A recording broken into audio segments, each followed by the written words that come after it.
Hello there, I'm Thomas, the pilot flying the Airbus A340 313X in this flight from Zurich International Airport back to Zurich International Airport. We're going to be flight at flight level 250 35,000 feet with Mach 0.84 or 325 knots. And right now I'm in the cockpit for the pre-takeoff preparation. I'm gonna make a Airbus A340 313X aircraft system explanation while in cockpit before takeoff, and make an engine start demonstration. So you have to start the engines of the aircraft and other systems like the electrical, the hydraulics, the air system, the pressurized air from the engines of the APU, the auxiliary power unit, the APU unit for starting the engine, and the fuel system, the flight control computers, and the flight management and guidance computer, for instance, and the autopilot flight control unit. So I'm right now in the cockpit. I'm gonna start showing you how the aircraft works. So here is the cockpit of the Airbus A340 313X.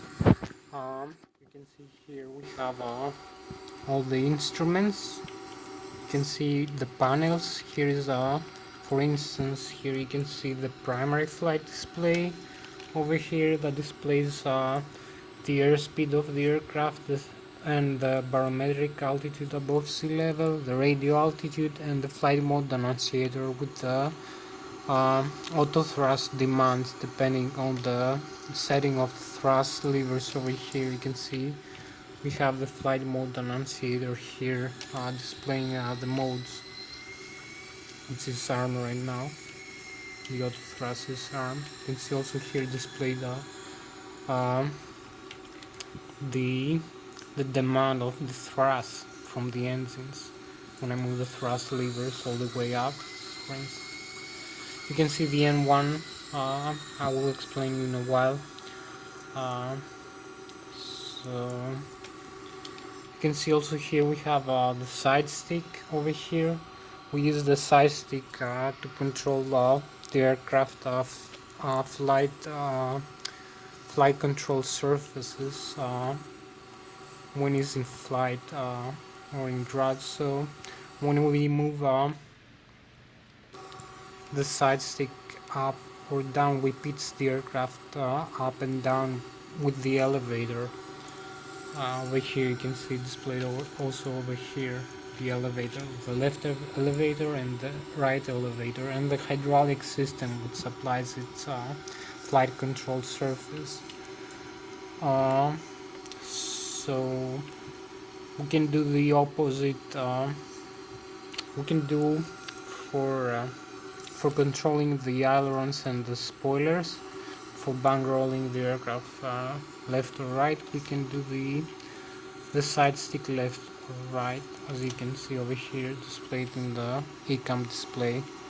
So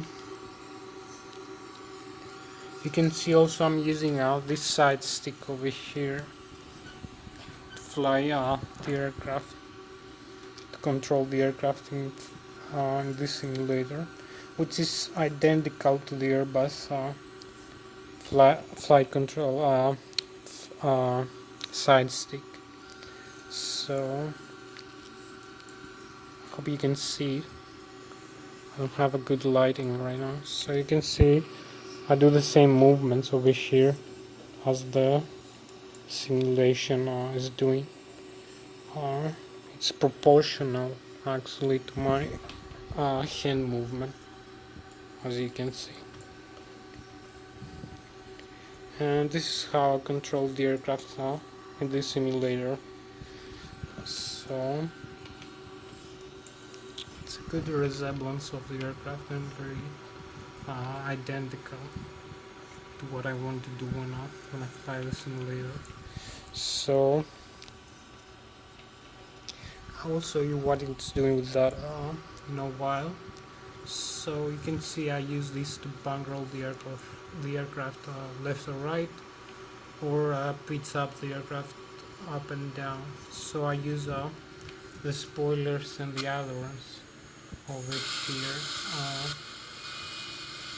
As you can see, this is the speed brake, the spoilers, and the ailerons. Let's move the aircraft in flight.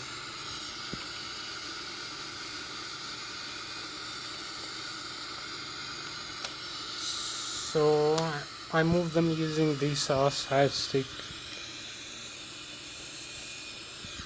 as you can see. So it makes the aircraft turn or bang roll in flight. So you can see the other side flight control surfaces also. So when I want to pitch up or pitch down the aircraft, I use the side stick again. I use the elevator in the tail of the aircraft. And when I want to yaw the aircraft, I turn the rudder left or right. So I do again the same things with the same flight control side stick. So when the aircraft is in flight, I will explain you later about that, about the fly-by-wire system. So let me now show you a few more systems before doing the takeoff. So you can see here we have the thrust levers. When I move the thrust levers all the way up, for instance, they have dead ends. Here we have the forward idle in the zero, which actually when the engines are working it's about 25% of thrust. So between the zero and the climb we have the manual range of the aircraft thrust levers of the auto thrust system. So after the glide is the maximum continuous flex and then the takeoff go around. So you can see the thrust here produced and displayed in the ECAM, in the upper ECAM. So we have the N1, which is the low speed, low pressure compressor stage of the engine. Right now is 27%. The exhaust gas temperature 580 degrees. The N2, which is the high pressure, high speed compressor stage of the engine, is 60%. And the fuel flow is 2,000 pounds approximately per engine per hour. Our fuel on board 71,520 pounds. So you can see here we also have the pitch stream wheel, which is another kind of flight control, which is used to balance the aircraft in flight. So you can see here I use a pitch stream of about 2.5 degrees for this configuration, for this fuel and weight of the aircraft. I will set it up in a while after doing the engine start demonstration. Here I will show you now we have the overhead panel. Here we have the ADI system for the wing, for the engines. Engine number 1, number 2, number 3, number 4. The probe head for the pitot head. And I will show you a few more systems. So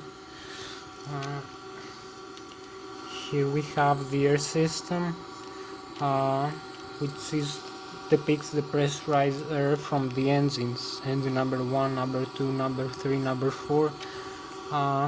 Maybe I will show you this view of the cockpit for this. It's a much better view for the overhead panel and for the systems.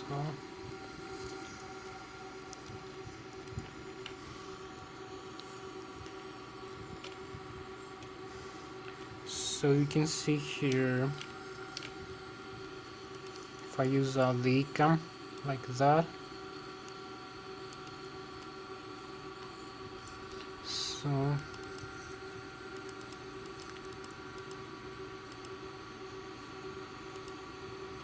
a little bit more bright, so you can see here, for instance, we have here we have the APU. I'm gonna start the APU right now because we need the APU to start the engine. The APU is the auxiliary power unit. So you can see here the APU start, it's a smaller turbine which is used to start the engines in the ground mostly. So to it's also used as a backup in flight. So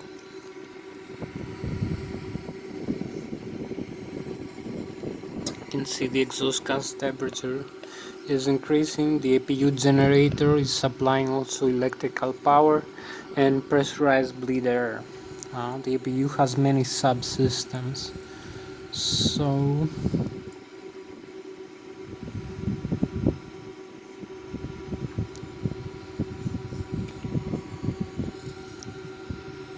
takes about a few more seconds. We're gonna have the APU on, and here we have the APU generator available.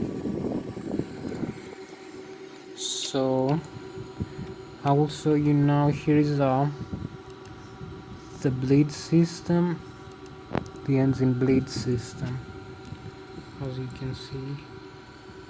So we have engine number 1 and engine number 2 bleed system. If I turn them off, we're gonna stop having pressurized air into the packs. You can see the packs in full. Pack 1 in full, pack 2 keep having, maybe we have yeah.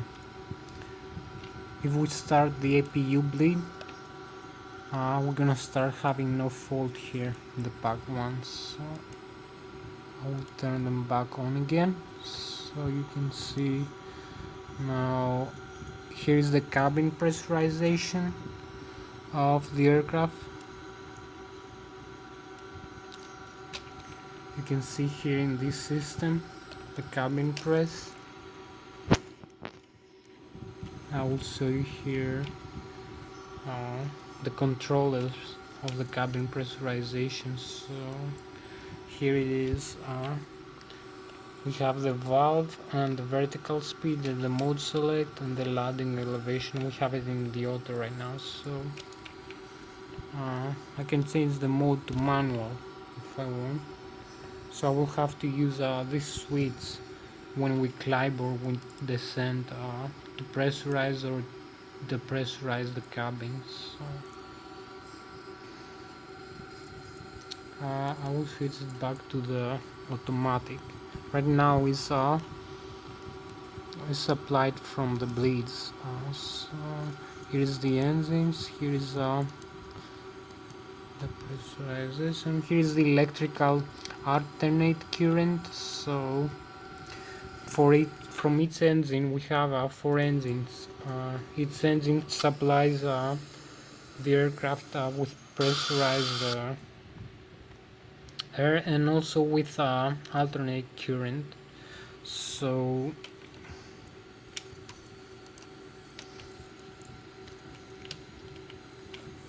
you can see here we have the engine generator 1, engine generator 2. It supplies alternate current.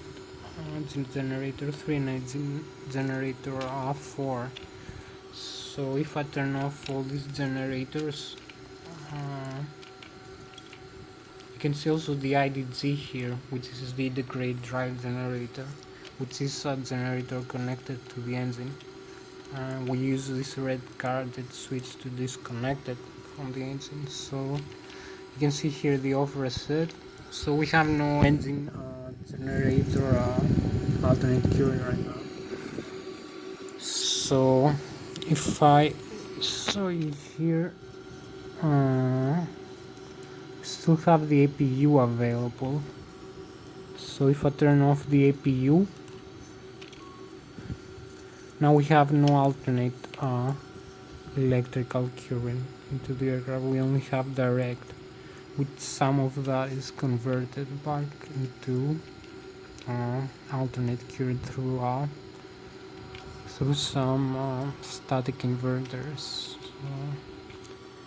you can see here the messages displayed in the upper icon: electrical DC bus fault 1 and 2, and they alternate current bus 2 and bus 1 faults. If I reconnect back the APU, we have back the electrical power, but we still have no generators here, as you can see. So I have to connect the generators from the engine. So now we have all the electrical system from the engine.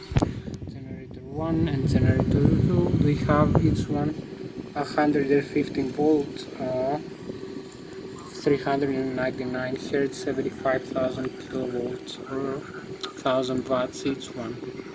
So in total 300,000 kilovolts plus the APU another 35,000 kilovolts.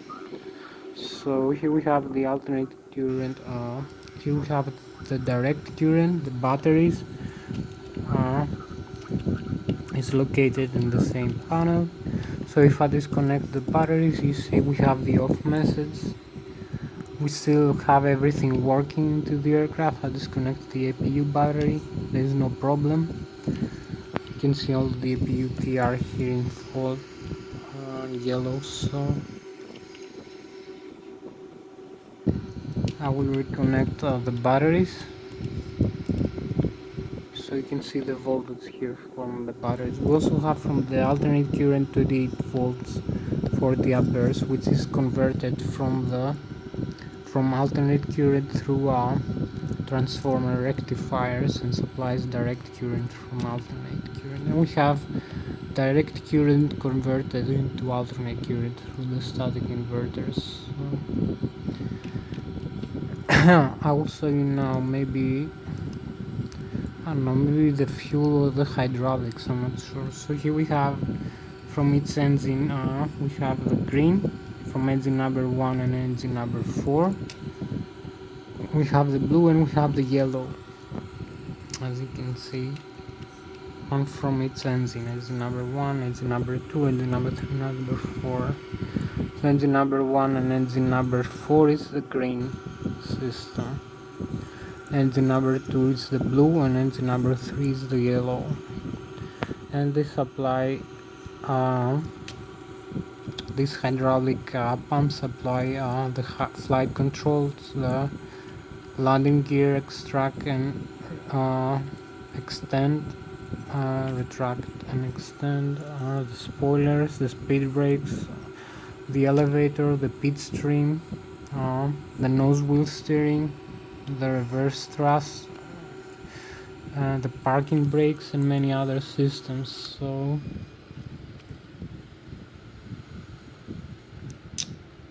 I will show you maybe now.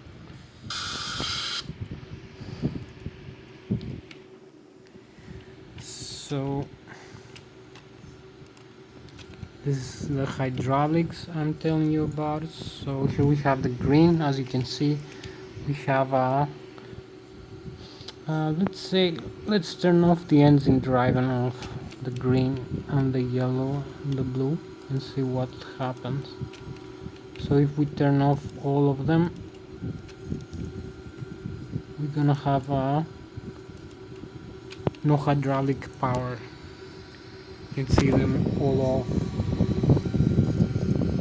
So you can see here the hydraulic power is going down.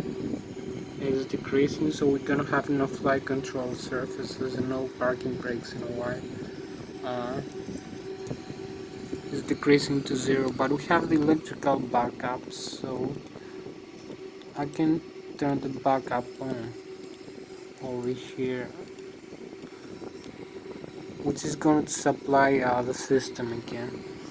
You can see the electric here is working, and the PSI goes back to 3,000 pounds per square inch, so we have no engine driving. So I will turn on the engine driving again. All of the hydraulic system of the aircraft. So we have both electrical and engine driving pumps here. So I will show you now the fuel system. So here we have the fuel on board in its wing, left wing, right wing tank. Center tank is empty right now. So here we have the fuel pumps. We have the primary. If I turn off the primary fuel pumps, you're gonna see we have no primary fuel pumps over here. They're displayed in yellow. We only have the standby, which is still working. So here we have the X feed. I can turn off the X feed on. The X-feed supplies any engine with any pump available. This is used in case of an emergency. We have a fuel pumps failure, for instance. So you can see here the configuration of the here is the high pressure fuel valve, and here is the X-feed line. So I will turn on the primary fuel pumps here again and try to be as quick as possible. So here you can see the X-feed from the sender tank. We have no, you can see its message displayed is full because there is no fuel right now in the sender tank. It's full. Full message for the sender tank. So if we turn off again, there is no full. If we turn on again, there is full. So here we have the mode for the transfer to the horizontal stabilizer, the tail tank, in the tail of the aircraft. So we can use it for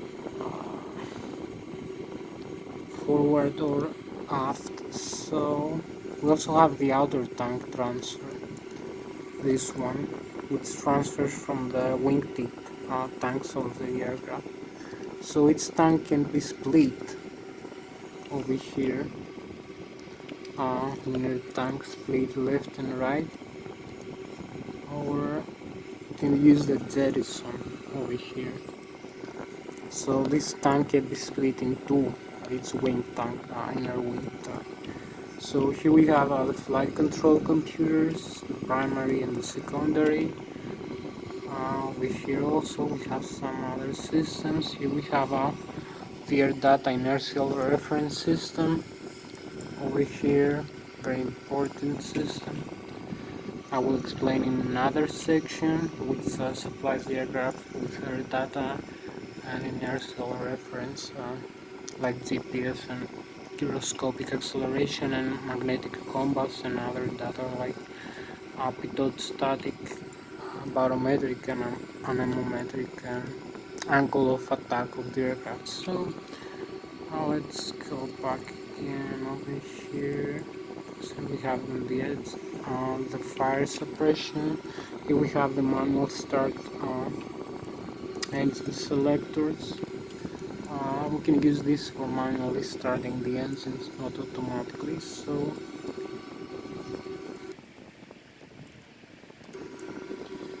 we'll do this another time. So let me come back here again to the virtual cockpit, this view. So we have to be a little bit hurry up now. You can see it's getting dark now in a while.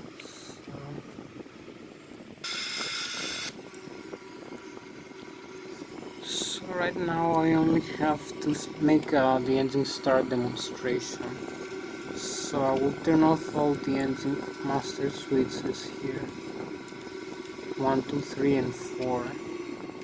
You can see the engine is going down. The fuel valve here is closed.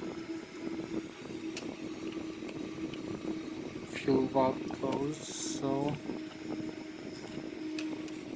no electric from the engine, and the engine is slowing down, as you can see. We're gonna have yellow X's in a while in all of the engines. So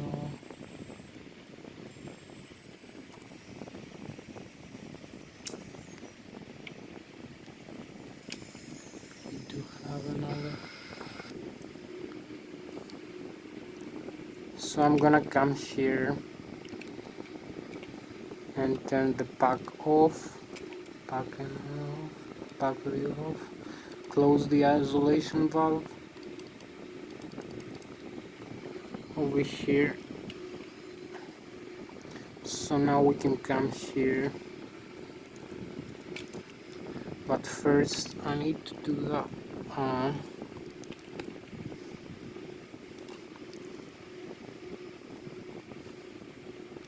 391,000 pounds. Set the gross weight over here, and this is gonna calculate everything. So So we come over here, turn the engine start selector to the ignition start position, and turn the engine master switch 1 to 1. So you can see we have the FADEC, the full authority digital engine control computer, initiates the engine start when the N2 reaches 20%. As you can see, we have some engine spinning now. Here we have the engine start. So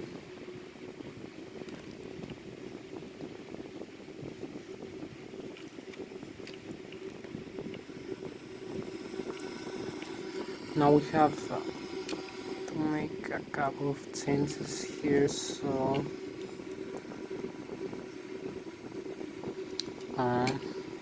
I will turn the packs and turn this to the auto position. So now we'll turn the engine number 3 and 4 master switches on. So you can see here the engine start its initiating process. So you can see now we start the right wing engine number 3 and engine number 4. So here we have it.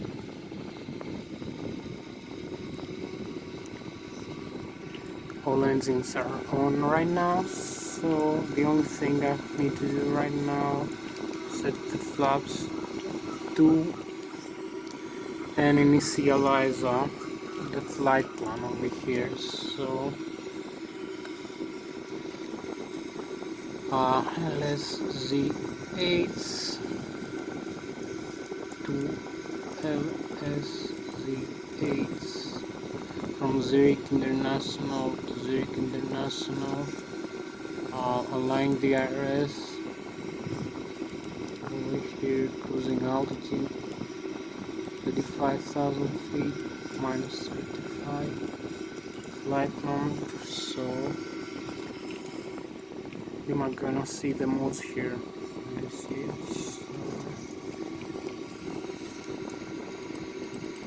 I'm gonna use a higher speed for takeoff and higher altitude, maybe like 35,000 feet over here, the flight control unit. So you can see now I'm setting up the altitude to 25,000 feet and the airspeed to 180 knots per takeoff. So let's see its departure. You can see our position here, GPS position. Departure runway 14, 3,300 meters, ILS 108,300. So that's 1 to Alpha. Insert. So arrival. You can see the arrival is the same position. So we'll use this ILS 3,300 meters, heading 137, ILS 108,300. So it's gonna be transnegative on Earth. So insert. So we need to clear the discontinuity.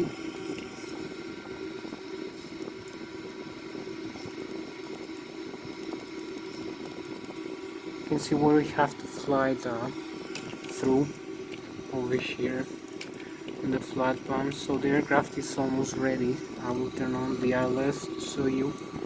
You can see here this line, this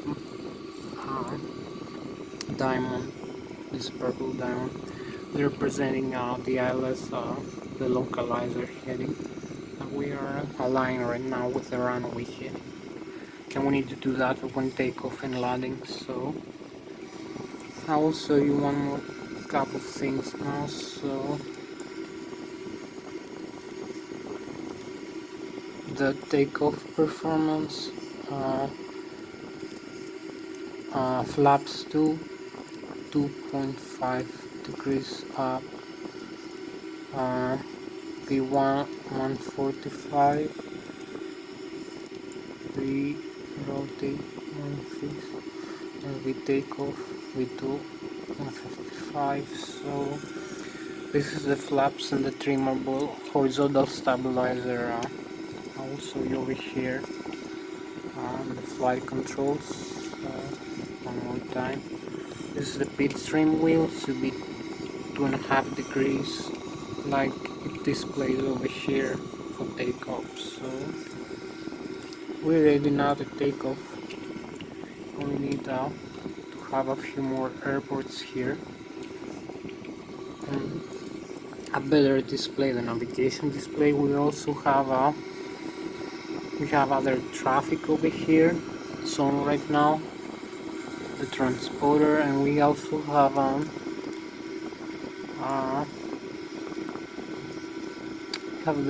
the radar over here. So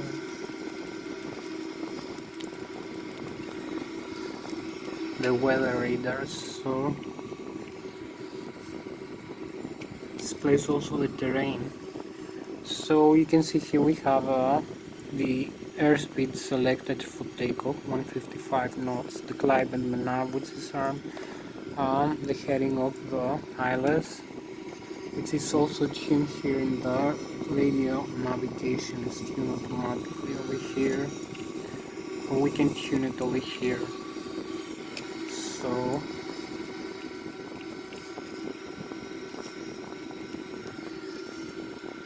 I believe we're ready to take off right now. So here we are.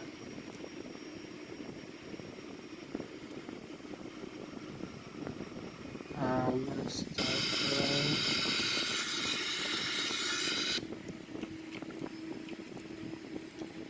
We have 41 minutes left for this flight, so let's go. Disarm the parking brakes, set the thrust levers. You can see, set them all the way up forward. You can see the mode here selected. The modes here are the flight mode annunciator and the primary flight display. This is the modes for takeoff. You can see here the engine thrust is increasing rapidly to 93.1%. We have parking brakes on. We have disarmed the parking brakes, and we're ready to go.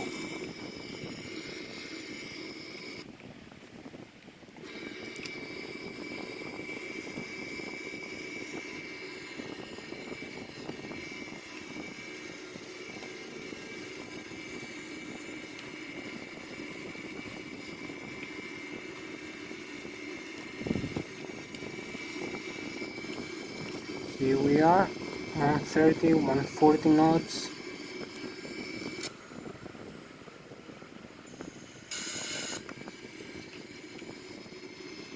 (142), we rotate, V2, and here we go.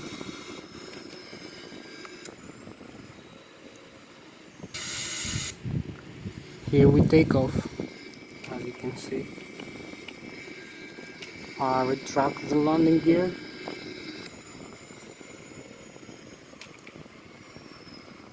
Here we go.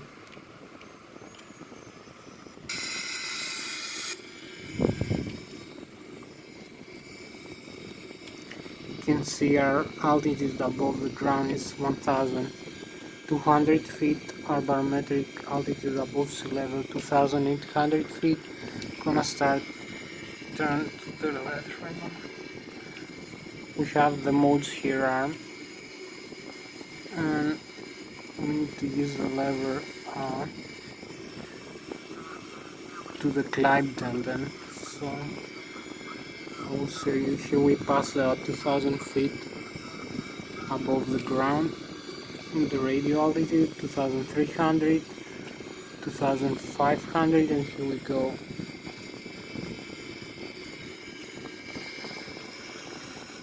We passed 25,000 feet above the ground, so we keep climbing. I need to move these thrust levers back to the glide element over here to cancel this message. So you can see the flight control unit, the autopilot. We have the auto thrust on right now. And autopilot is on. You can see here the altitude is 5,800 feet. The rate of climb is 1,900 feet per minute. Here is the stall speed. We need to avoid this. So we'll decrease the rate of climb. We're using a little bit more thrust, more MCT thrust, to climb faster with higher speeds. So maybe retract the flaps. You can see the flaps now are at S positions. Now it's in the F position. So I'll need to retract them to increase the airspeed. So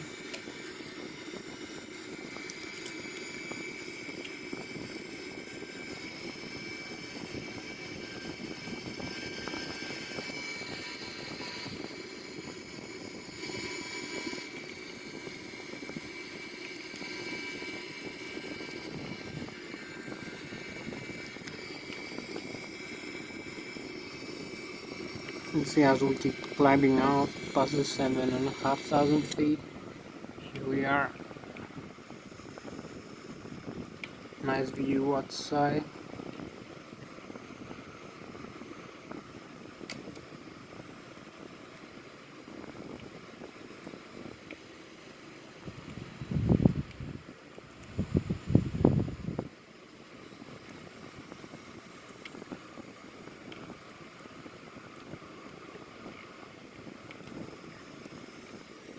Let's see a better view of the Airbus.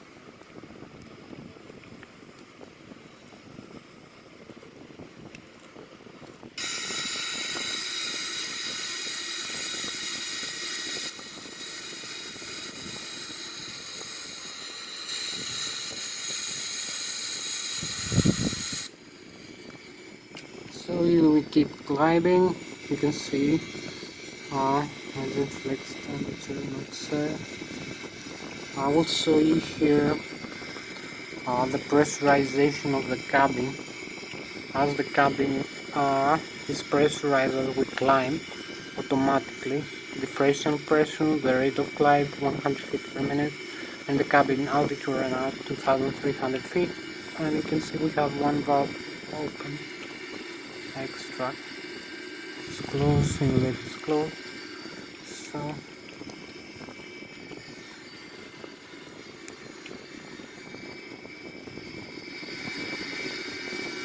you can see the pitch strength here. It's automatic.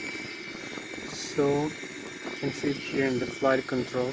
You can see the rudder is trimmed also automatically, and the pitch string of the horizontal stabilizer of the tail of the aircraft. So the only need to do is to use the side stick to control the aircraft in flight. So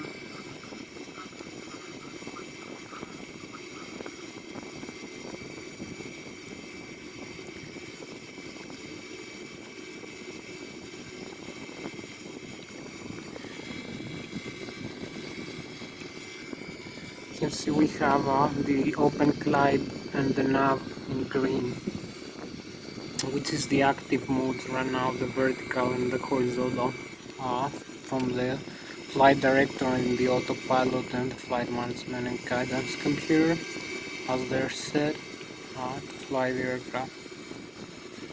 So the altitude is arm, displayed in blue, and the auto thrust is arm right now, displayed in blue. The altitude, because we need to climb to 35,000 feet, then it's going to be engaged, displayed in green. So this is to know the difference between the greens and the blues and the purples on here.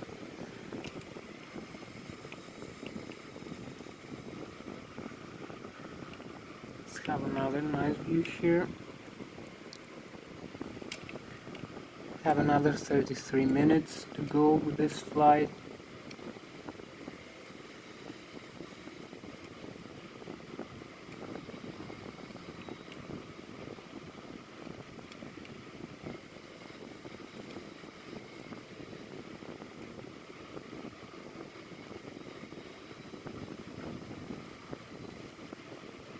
So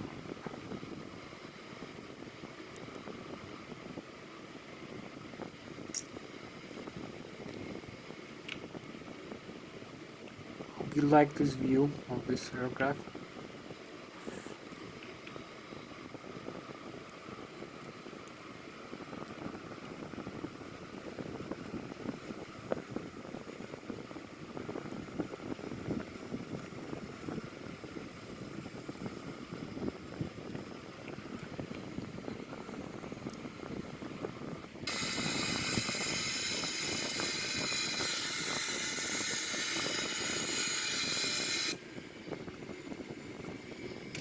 As we keep climbing, still using manual flight control inputs, so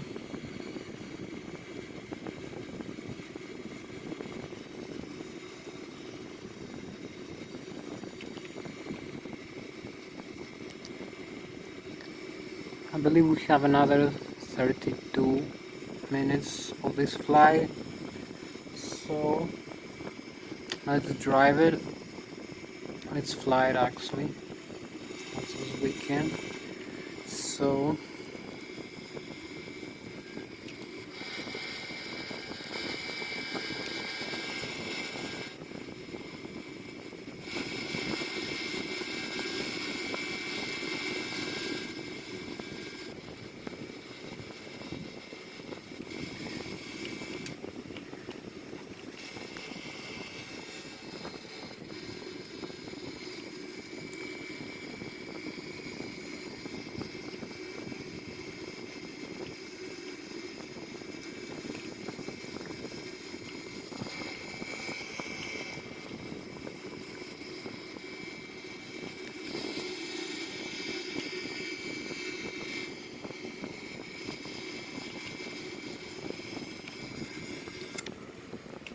oh, here we have the chemtrails now.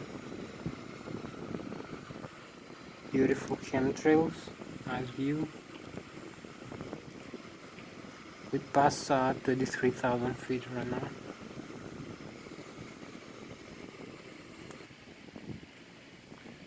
And we have another 30 minutes for this video, so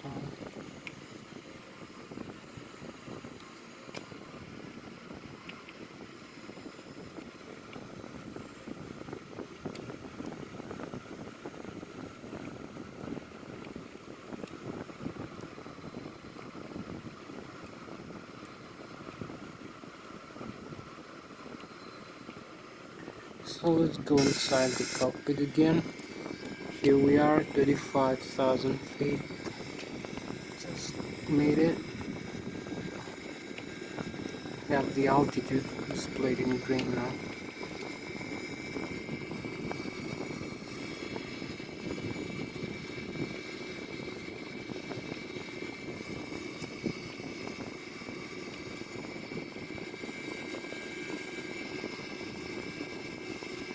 If I show you now, you can see here we have some German airports. This side is Germany over here, and this side is Switzerland. You can see now we are level off at 25,000 feet as we keep accelerating, so we can overfly Germany for a while and then turn back to the Switzerland.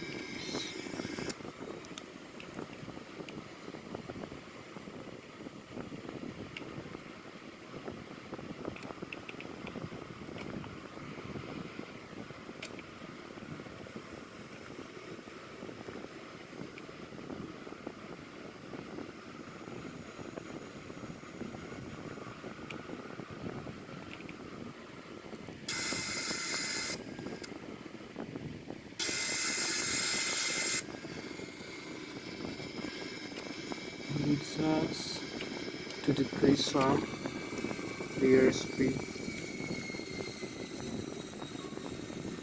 Thrust levers back to the glide tandem. This is gonna fix the thrust. You can see where we're heading right now. This must be Munich, DNM. So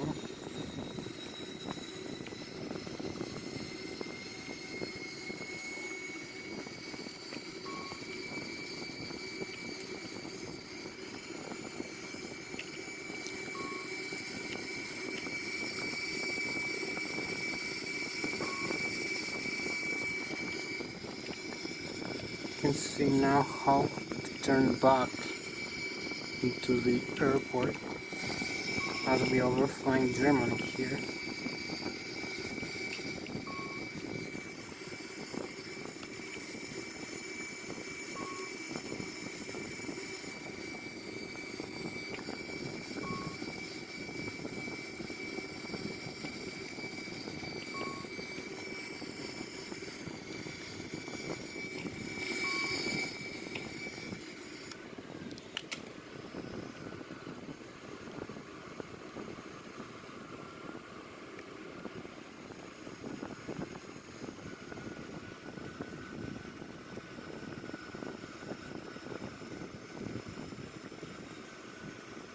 We have a nice spacecraft looking now.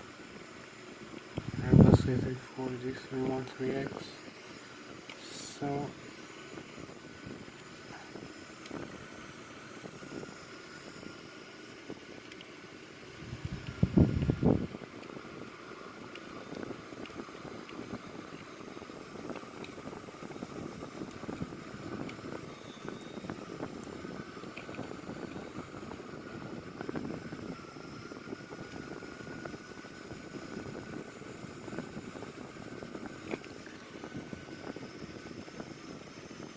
you can see how level we hold as we turn.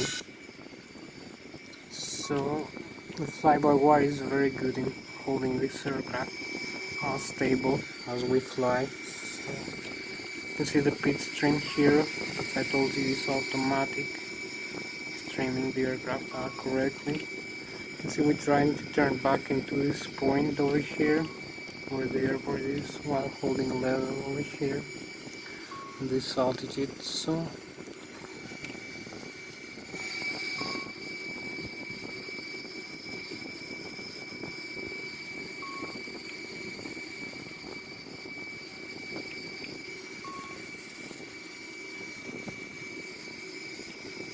I believe we're gonna be there in like 15 minutes, maybe less. So let's keep turning.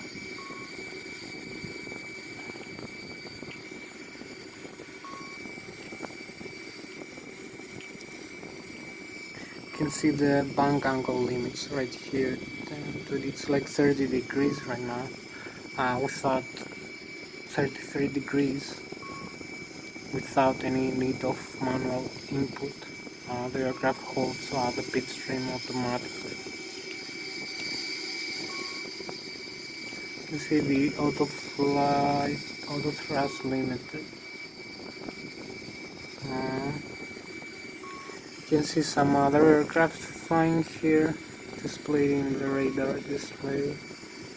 So now we're going into the airport direction that we need to be. I think the maximum rate of turn is like not sure, it must be 2 degrees per second at 67 degrees bank angle right now. It must be at maximum rate of turn, I'm not sure.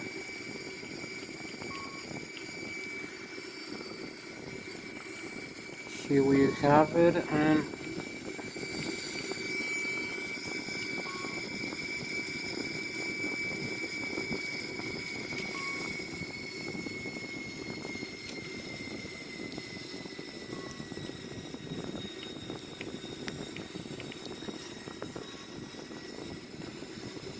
We're actually very close now to the airport, so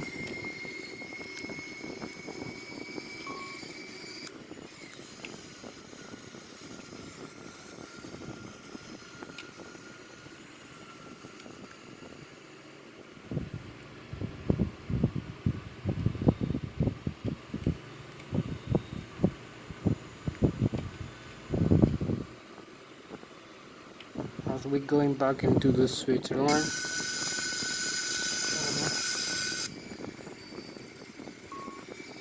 The whole level is side speed.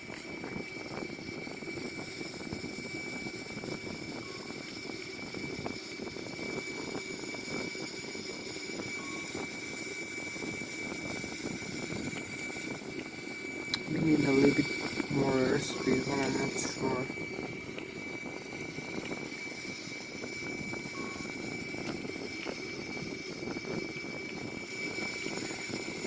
Finding any way to use it.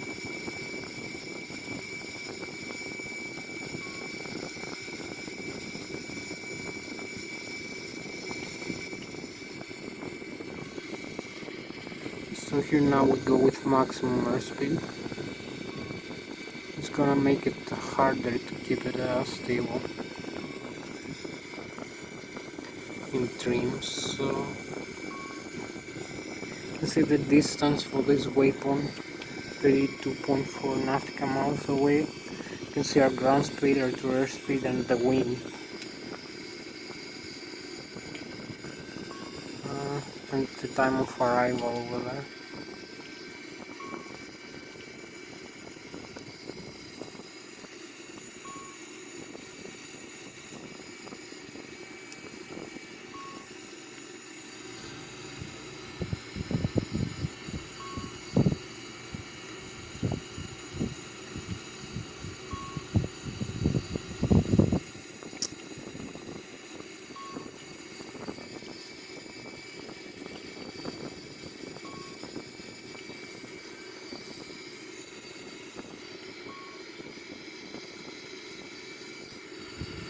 I need only to configure how much. Oh, now we are quite close. So direct to this, gonna make it easier. We're 45.6 nautical miles away, so we're gonna start descending in a while. So I'm gonna use automatic speed again. We don't need so much airspeed. So we're gonna start descending in a while. As you can see, we are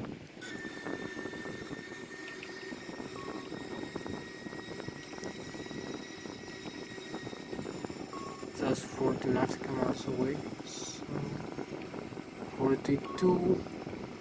Gonna start descending in a while. Up about 37.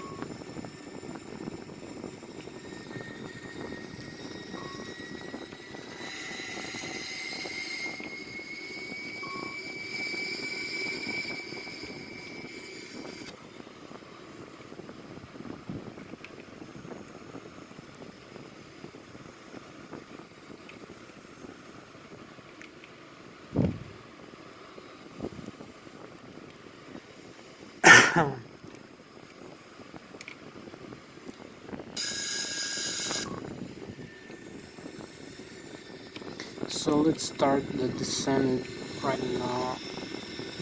I'm gonna decrease the altitude here.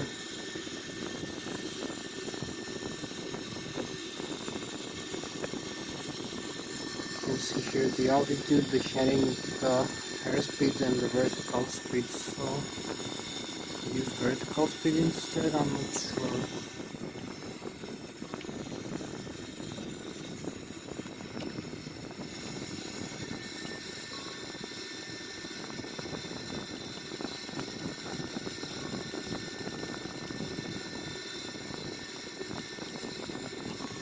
So you can see here the modes arm. So we can start descent right now.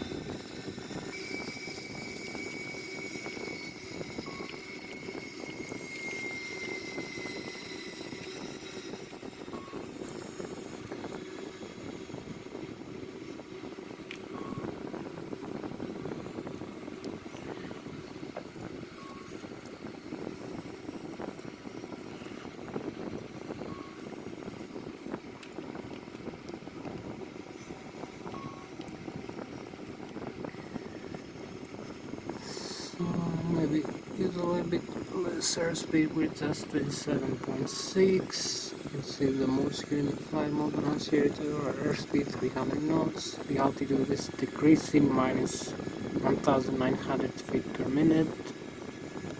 23,500 barometric above sea level. So you can see the airport here and the runway we're going to.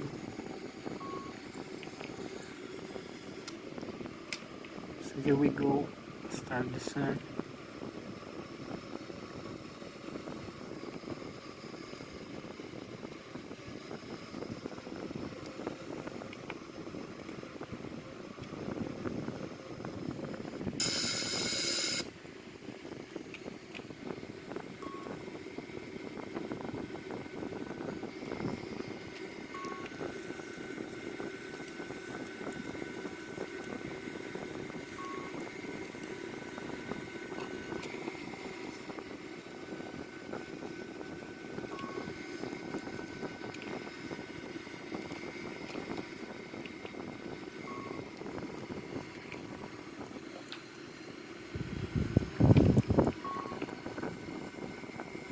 Just need like less than 10 minutes to land.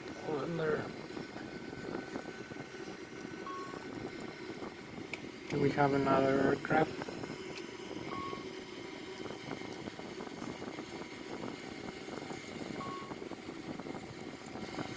And another one over there.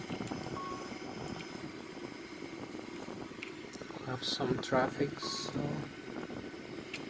we'll use the localizer.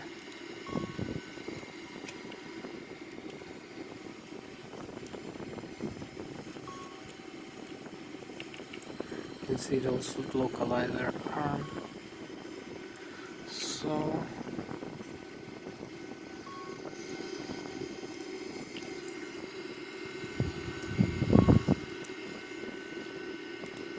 activate approach phase, confirm.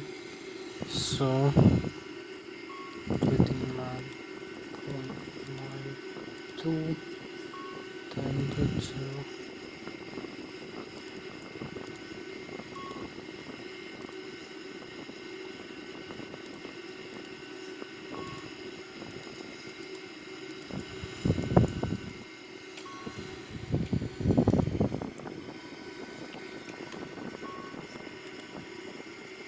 The approach 100 knots, 129 knots. It's flaps full, 131 flaps 3.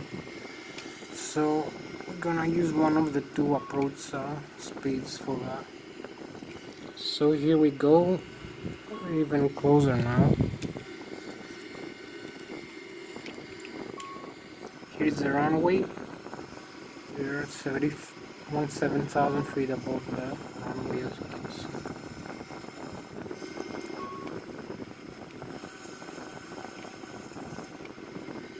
We have it also here. So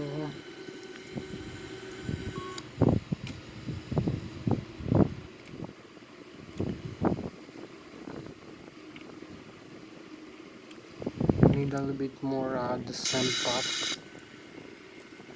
We use speed brakes.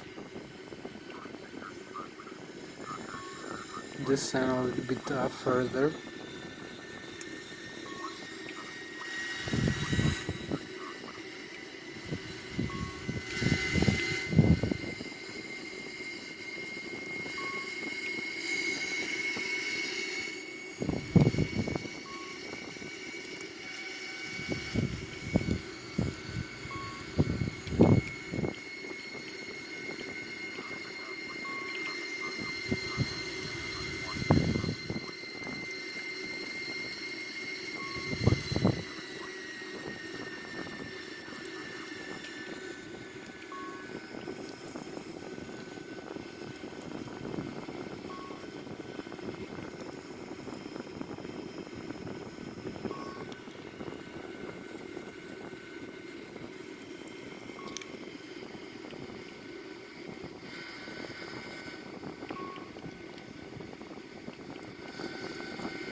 descent.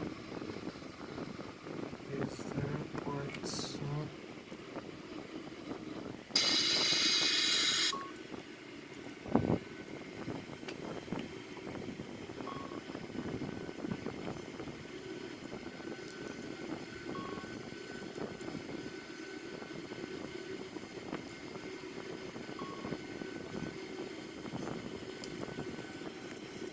Here's a bit more flaps.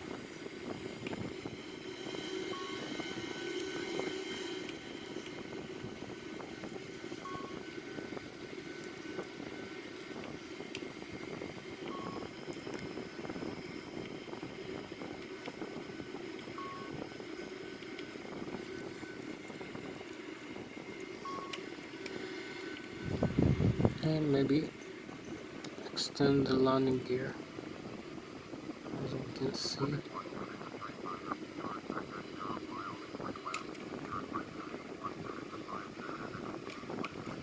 We only have 11 minutes left for this flight, so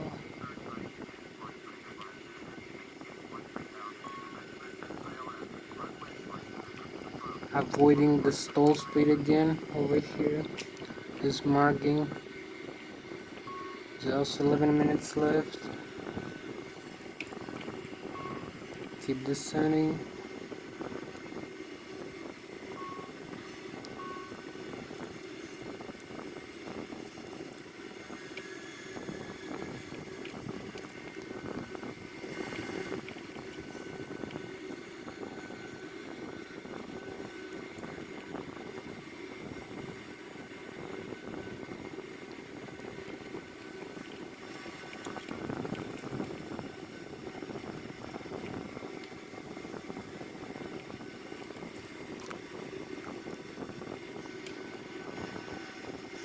So here we have the localizer on and the Lszh across 7,000 feet. You can see the landing gear, which is extended. So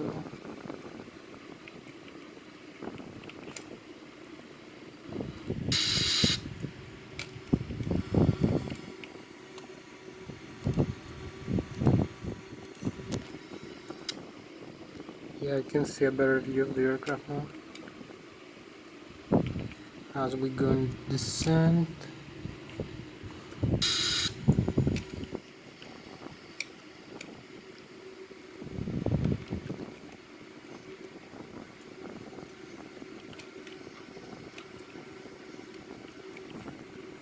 We only need to align. So with the runway, we're in a very good position here.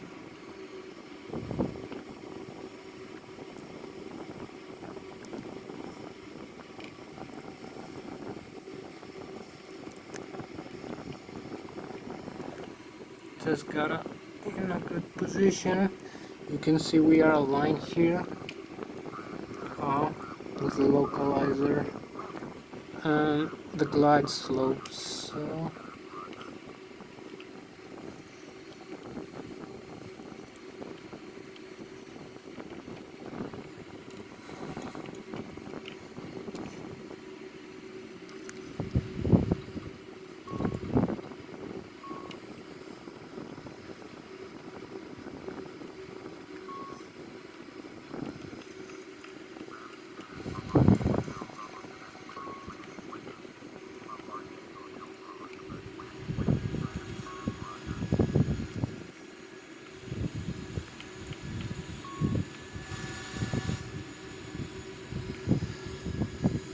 now we are in a very good alignment here with the localizer and the vertical glide slope. So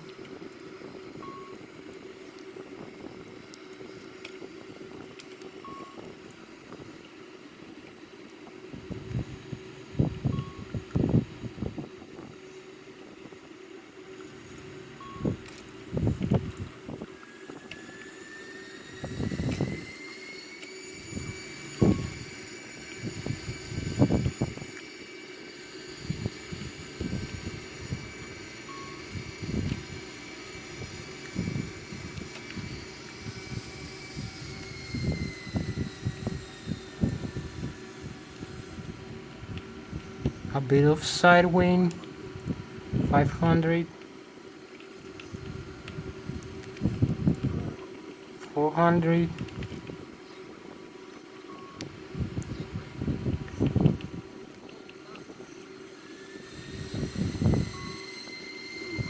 200, 100,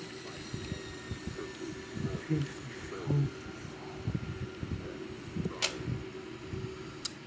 So here we are, just touched down the runway. Reverse.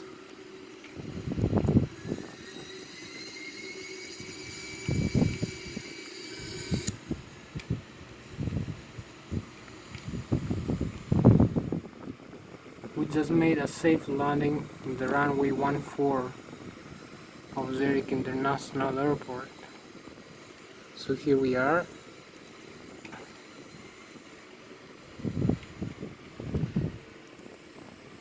You can see everything here, like the landing gear and the nose wheel is safe.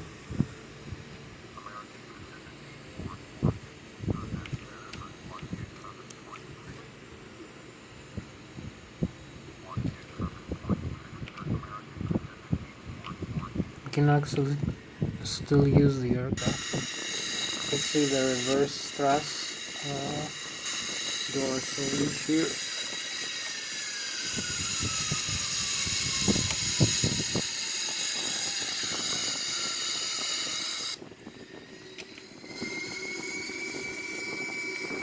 You can see everything is in a good condition. There is no fault messages here.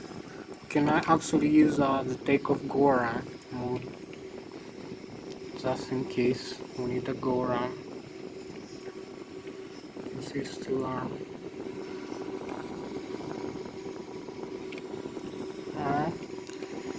So you can see here we have no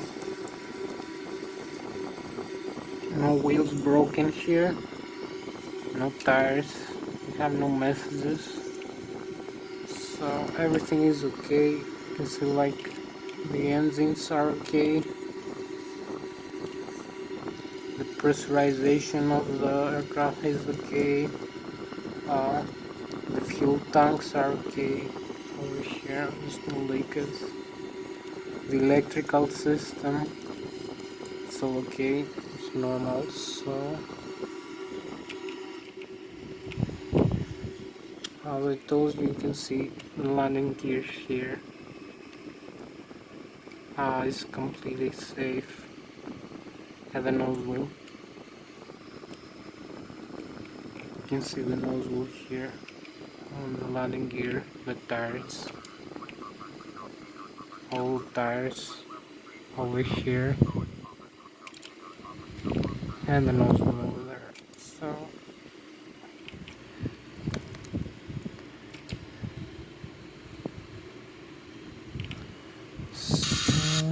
maybe we can taxi this over there, I'm not sure, but we have only 4 minutes for this simulation, so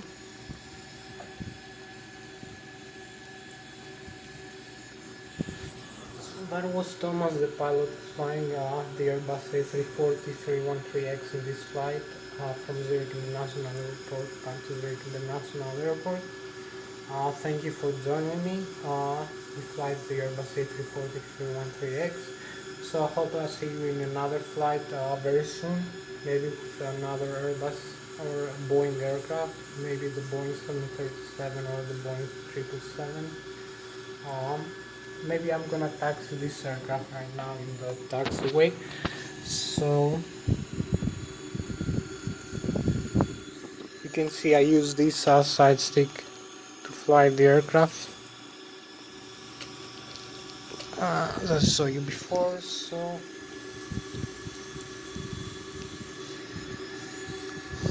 let's disarm the parking brakes.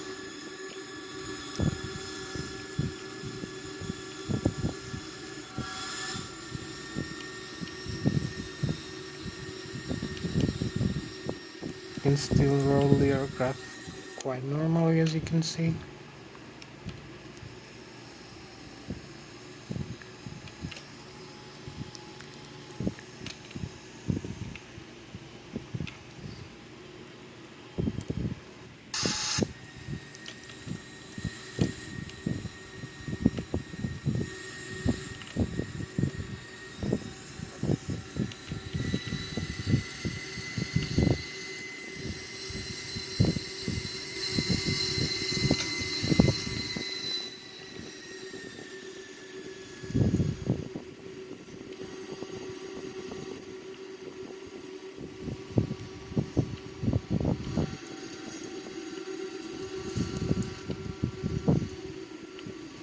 Gonna have to clear this from the runway.